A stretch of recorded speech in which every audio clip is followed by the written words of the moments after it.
Welcome to Literacy Mindset, where education leaders from across the country share strategies for improving K-12 instruction today and preparing for the challenges of tomorrow. The stakes are high. Students are facing new academic demands, and educators are navigating an ever-changing educational landscape. Each episode, we explore the most effective literacy initiatives, innovative tools, and strategies that are reshaping education.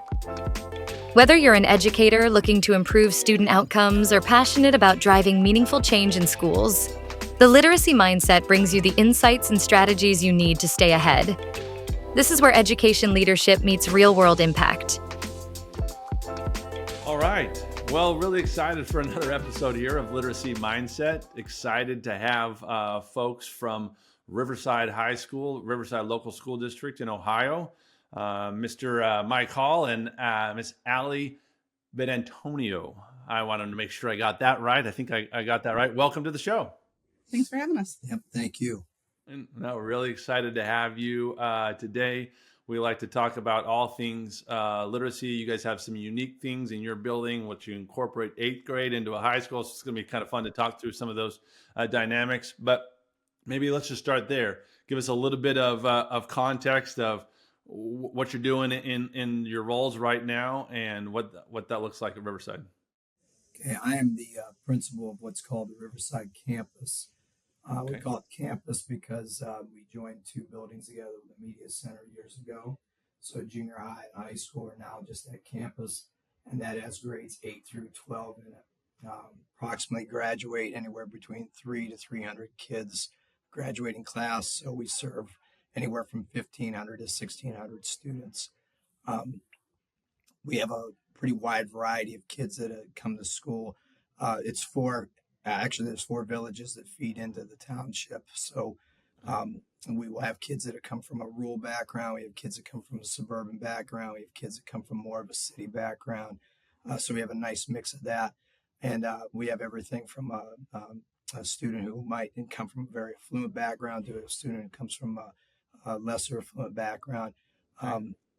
Lots of different cultures here, well represented. We have about 10% of our population here at the campus is Hispanic, and that's a growing population here in this area of Lake County, which is right on the Lake Erie border there. So Okay. we're right at the top, just a little bit east of Cleveland for folks that want to get orienting themselves to the Ohio State. Okay. Yeah, you can get down to the stadium and watch the Browns, or get to the arena and see the Cavs or see the Guardians. I have to say it right. Probably in a half hour. It's because Okay. we're all connected great. by big highways here. So, Yep. Okay. but anyway, pretty good mix of kids, good mix of community, blue collar backgrounds for the most part. Very responsible kids. They own their behaviors. They own their learning.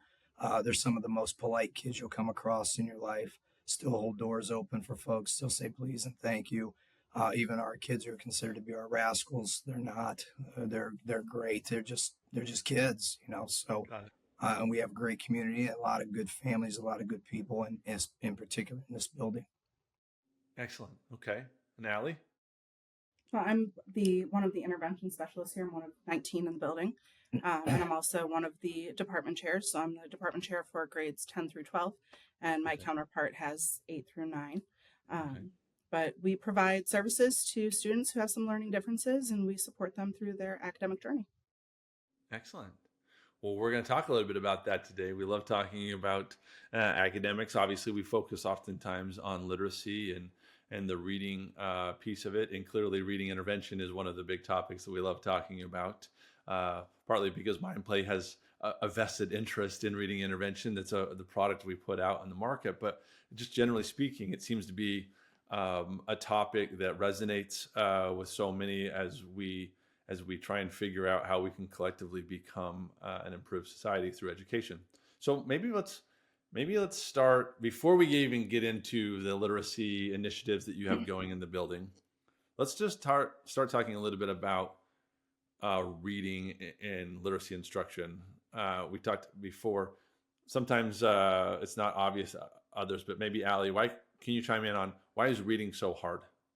So our brains aren't hardwired for reading. We don't naturally come by this skill set. It's Okay. something that you have to learn. We are an oral society, right? So Sure. when we look back on oral traditions, this is how we've communicated. It wasn't until people decided that they were going to put symbols down on paper to try and, elicit some more information and kind of carry over stories. But that's a learned behavior. It's something that just isn't going to come natural, and everybody's going to do that at a different rate and capability, just like anything else in life. Yep.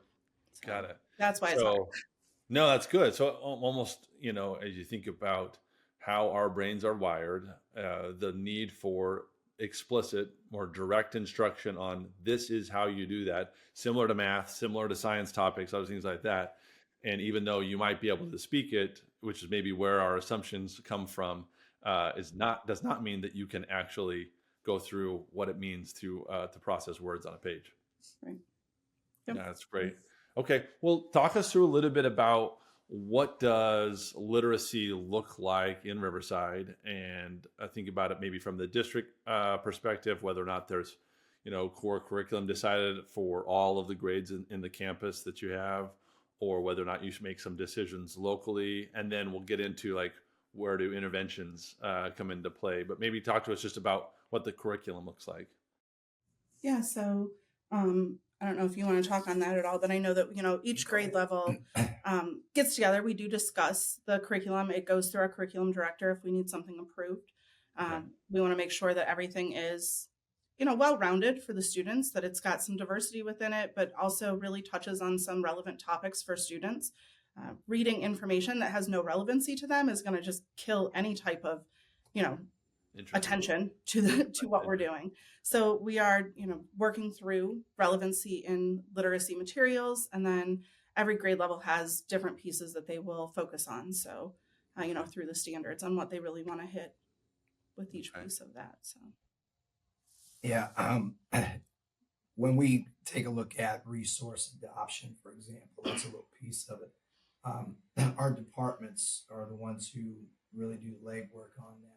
So in math, for example, because we're going to go through this year, we will study vendors. We'll take a look at resources that we like, that we think we want to have a little bit of a deep dive into.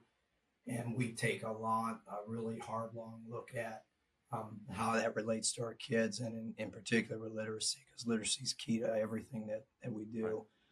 Especially in math. My background's in math, you'll hear me refer to that quite a bit. Okay. But if a kid has a strong foundation in Algebra 1, and I'm not saying that they have to have A's, that's just the mark that shows, they were here a lot and they did everything well, and because of that, they were able to pass assessments and do well. It's not necessarily an indication of mastery. Mastery is when they can teach it to somebody else, and we witness that, making student learning visible, that is. But with that being said, we dig really deep into not just standards, and all the resources are set up to standards because we all follow the same state curriculum. So that's kind of a wash nowadays, but it's really how it's presented. And I've seen math textbooks, for example, that have quite a bit of literacy in them, almost to the point where it's overwhelming. And I've seen some of them where they don't have enough in it. And then when you have that mixture of, good examples, good vocabulary acquisition, and then practice with that where it spirals, that's the kind of resource that we're looking at. And then when you start talking about Lexile levels, and Allie already addressed this, everybody gets there on their own pathways in their own times. And that all has to do a lot with where they're coming from in their backgrounds. So we'll have kids that will enter school, kindergarten, they have a strong pre-K background, and maybe had access to lots of books and people reading to them, and vice versa. And then you have some that have never seen a book until they enter school, so that's what makes, to go back to your question about why is reading so hard. Those are some of the things that we deal with all the time with our students. And, we're tasked to address those things, which we do because we love our kids. So we're going to meet them where they're at and try to grow them from that. No, that's great. Interesting what you said. I wonder, do you explicitly look for a literacy curriculum that you know will translate well into potentially math and science scores, like you just described? Sometimes that's an obvious thing. Maybe gaps in math scores could be because reading comprehension isn't there on word problems or other things like that. But is it such that instead of just inferring that, like, you sometimes will explicitly look for a literacy curriculum that can drive math scores, or is that more just something that you know is true and it happens, and so good literacy will do that? How do you talk about that? I look, I'm sorry, I look for a resource that I'm going to say is easy to read. So like if I was to give you a lesson, you should be able to, or maybe even a conversation, you should be able to put it in your own words and easily understand what I said to you and be able to teach it back to me. So I'm not necessarily looking for something that is high rigorous. I'm looking for something that kids can read and have a leg up on how to understand what it is that's there, but then take it to the next level. So when I say spiral, I'm talking about building and coming back to that. So in math, for example, the concept of slope, equation of a line, it's addressed in many, many ways. And that's what makes this challenging too. So, it's almost like synonyms. Start with slope, it's rise over run, it's rate of change, it's the grade of a hill that a truck driver has to know when they're driving a semi truck, down the interstate so that they can travel Right. safely. How the pitch of a roof is formed, there's all of that. So all of those words come into play when kids are learning about slope. And it's those are the kind of things I'm looking for to see if we have that type of connection. Right. And then So when we in take, this, oh, go ahead, a Allie. further look at that too, sorry. Oh, it looks like we're frozen a little A too. little bit. When we take a look at that further, we're looking at how the teacher is going to engage then and teach them how to teach, read like a scientist, think like a historian, read like a historian.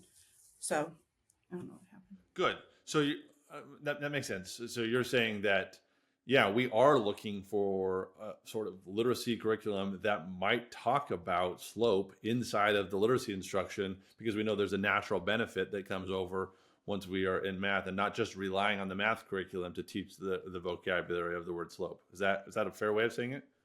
Yeah, and I'm sorry. Mm-hmm. And we do some interdisciplinary lessons. So an English teacher may be working with a math teacher, for example. So whatever the math teacher is teaching and concepts and the kids are working on, they're also working on that in literacy in English. So they would maybe be talking about those types of concepts and writing an essay or reading a story that has to do with those same concepts. That's great. Okay. Well, that helps kind of set the table of the broader construct, and you gave some great specific examples on that. Let's think about that maybe in the next layer down from broad literacy curriculum to intervention. Allie, we've talked about this a little bit of how do we then, or how do you guys at Riverside think about intervention? How do you identify what it is the need is there? What tools do you use? Maybe just walk us through a bit of the day-to-day in the intervention side of the world. So I think the most important thing that our intervention specialists do here is we really get to know our students. The kids become just a further extension of who we are over the course of the day, and getting to know kids, building the relationships where they feel comfortable to make mistakes and error. It allows us to really understand, like, where are they having some deficits? There's way too many times when students in general are just so afraid to fail. They don't want to get the F. They don't want this. But we're creating a situation and an environment for students where the culture is one of learning and it is one of growing. So they feel free to make mistakes. We make mistakes and we acknowledge those to the students. And then we all take the opportunity to learn and grow. And then we have an opportunity to personalize. What does the student need? If this is a kid who just doesn't like to read aloud because they stutter over their words, but they may be really amazing at explaining something, then I'm going to give them the opportunity to explain it because I'm still getting information as to what they need. There's, kids who will do best with, one of the things we just did in my class actually was taking words and vocabulary that was unfamiliar in a story, and they had to draw a picture of a character. So every student, each and every one of the kids at the board had a completely different character of the same character. Some of them were more ethnically inclined and others were, exactly what you would think would be the drawing. And it was really unique. And kids every once in a while would be like, but that's not what it looks like. I'm like, but that's not what it looks like to you. But let's take a look back at what literacy really is. This is a story that you're engaging with. It's not a story that you have to engage with this person in this moment. This is just how you're seeing it. And that's what helps us, is getting to the bottom of what they are seeing. So. Okay. Yeah, no, that's really good. How do you and the team of interventionists at school kind of work alongside your co-teaching partners or the general ed teachers, if you will, to make sure that that personalization that you just described so beautifully that can happen with you as an interventionist, how does that happen across the board in the building? Yeah, I mean, I think that we have, there's definitive moments where it happens. Does it happen all the time? I don't think it can Sure. in Okay. necessarily a co-taught environment, but we do plan with the teachers. We reflect with our teachers frequently, like, hey, maybe that wasn't the greatest that we did today. Maybe we need to try this. Or, we see a student that's falling behind, and then we can talk to the teachers, and the teachers come to us like, how can we better serve them? What more can we do just organically for them so it doesn't stick out like a sore thumb, that they're getting something that they specifically need? And then we'll just tweak and create the programming for them around what we need to do. So, and that could look, when and how are we testing? Is it a big test? Are we giving them smaller tests and just taking those scores and adding them up to the larger test, and giving them opportunities to show what they know without feeling put upon? Because we want to decrease the anxiety in order for them to show what they know and become learners and not students. Students are passive, learners are active, and that's what we want. Love that. Sounds like Mike. And one of the things I'll add to what Allie talked about is, she's an intervention specialist, so she's very skilled. She's really good, by the way, and working with creating accommodations for our students. And if an accommodation is going to work for a student who needs an accommodation, that accommodation also works for a student who doesn't need an accommodation. So you address your entire course in that fashion, your classes in that fashion. Kids will respond, and it's good.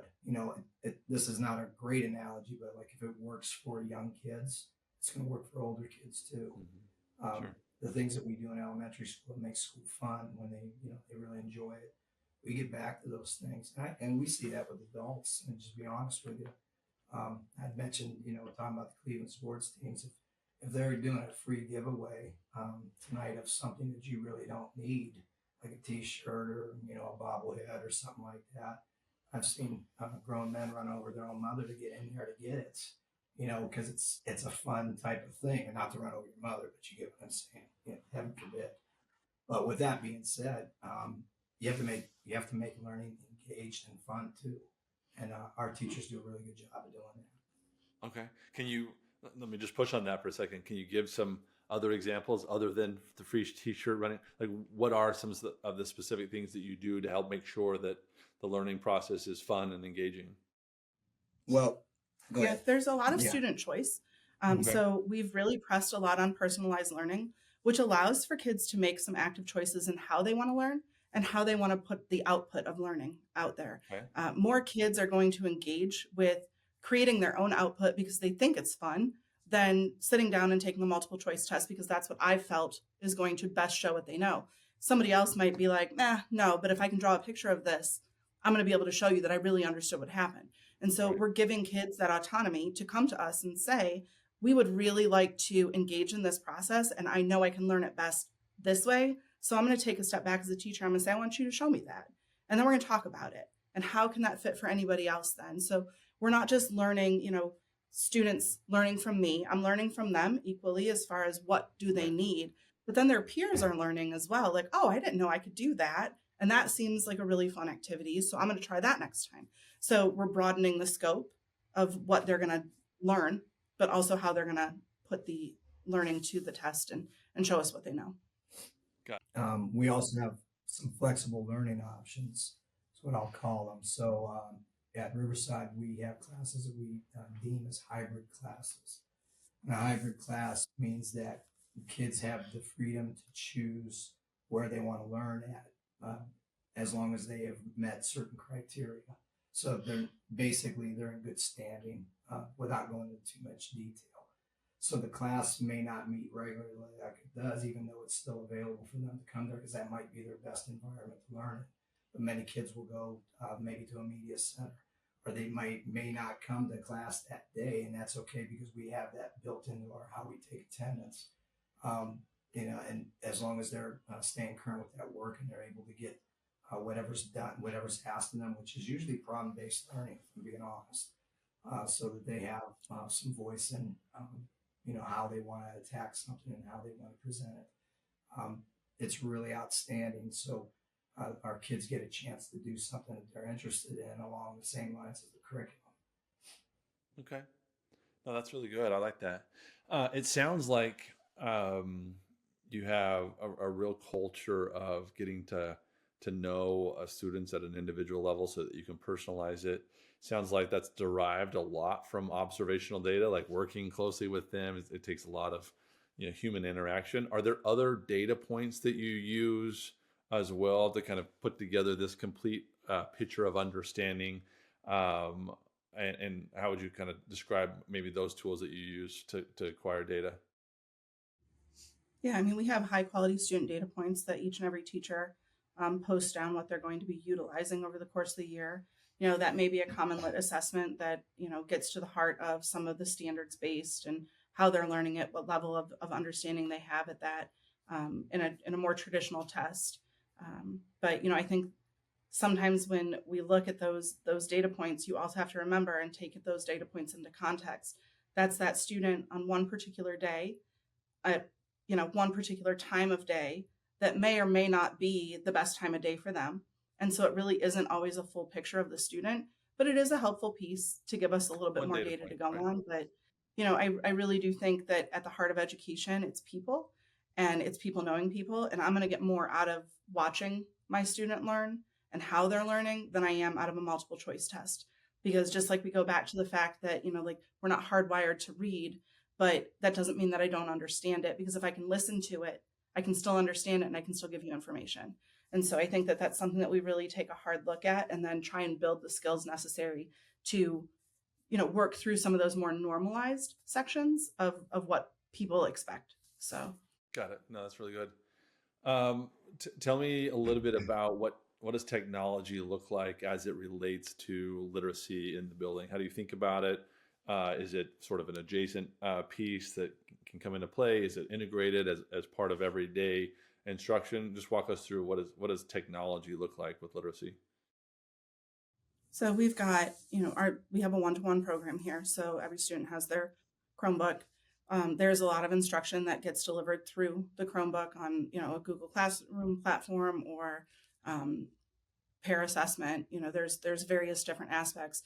But when we dive into literacy a little bit more with that, the secondary layer of literacy is writing, because it's them explaining what they know. And so we're using a lot of the AI tools, Class Companion, Magic School, different formats like that, to really help to challenge our students to see their writing in a new way, see writing in general in a new way, but also to capture some of their comprehension and have them go back to the literature to reformat and reframe. And then, just reflect on what they did in order to build something that's a higher quality product for them. Are there, Mike in particular, are there technology gotchas or hurdles? Like a lot of times we can talk about all of the benefits of it, but certainly there are times that you in particular have experienced some of the maybe challenges, whether it's understanding of the technology and how do you get PD and all of that for teachers, or whether or not it's phones being a distraction in the class. How do you describe maybe some of the challenges with technology? Well, besides some of the obvious ones like connectivity and how to use it, Wi-Fi, right? I'll be honest with you. If you want to know how to use something, grab one of your students, because they know how to use everything. They're very good at technology, and they'll show you, and they'll be happy to show you that. Some of our challenges are really it's being knowledgeable about what's out there, because it's very overwhelming right now in the AI world. So AI it's a tool. Some folks may see it as a threat because it provides information for you, and that to us, many of us, we're not all there just yet. We're still working on this. We see it as a way for us to enhance learning. So I'll give you an example of what I'm talking about. You can get into an AI generator, like say ChatGPT, and you can give it a prompt, okay, and it'll generate an essay for you. Take the essay that it generates, identify what the claim is, okay, then go and annotate where the proof is, fact check that proof, and then go rewrite the essay based on your findings. That's the top of the pyramid for Maslow. Right. And we have folks that are using those tools to do those types of things. I'd mentioned to you about my math background.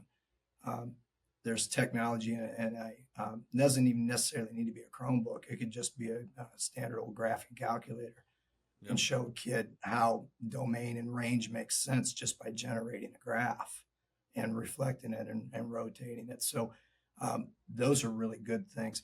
I think one of the biggest challenges always with tech, though, is the pushback that you get from staff and maybe parents, because we don't really know what we don't know yet. And it's reasonable. I'm not being critical. It's absolutely reasonable. Sure. And then, finding the time to really dig into it to see how you can use it.